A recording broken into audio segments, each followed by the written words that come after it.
Konnichiwa, I'm Bill Hathaway, missionary to the Japanese since 1956.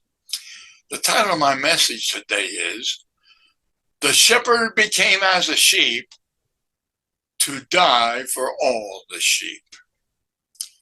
My title comes from Isaiah 53 verses 6 and 7. All we like sheep have gone astray. We have turned everyone to his own way, and the Lord hath laid on him the iniquity of us all.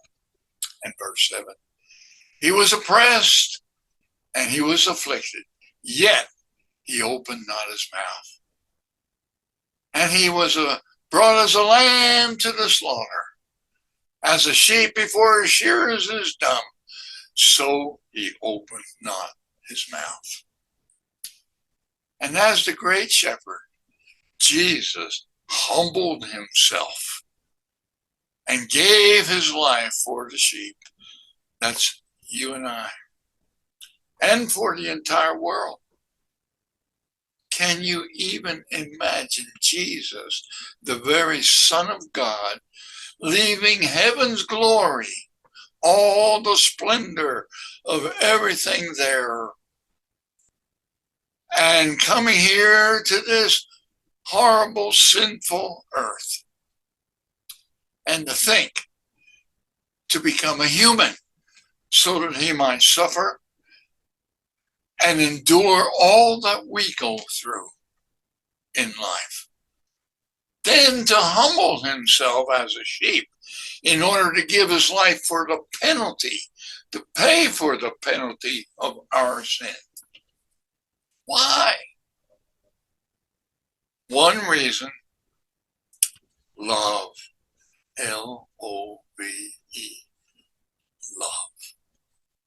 John 3:16 says, for God so loved the world that he gave his only begotten Son, that whosoever believeth in him should not perish, but have everlasting life. Think about that. Like a sheep, he was brought as a lamb to the slaughter, and as a sheep before his shearers is dumb, so he opened not his mouth, but endured the horrible, cruel cross with all the objection, cruel scourging, a horrible whip, spitting in his face, nails driven into hands and feet, spear driven into his side, and in a weakened condition, he was forced to carry that old rugged cross on his bleeding back. Can you imagine that? And he did it for you and for me. Yes, he died a horrible death, but he didn't stay dead. He didn't stay dead. 3 days and 3 nights later, he came back to life. He walked out of that tomb. Yes, he did die, but he lives today. Although I know that all the good that we can do, you and I can do, it can never pay for all that he did for you and for me. Never pay.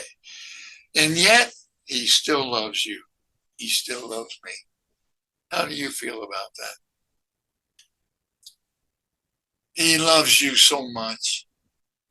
I believe that we ought to love him so much that we wouldn't want to go and tell everybody we know about him. Tell everybody about him that we meet. I tell God every time I pray how much I love him. You should too.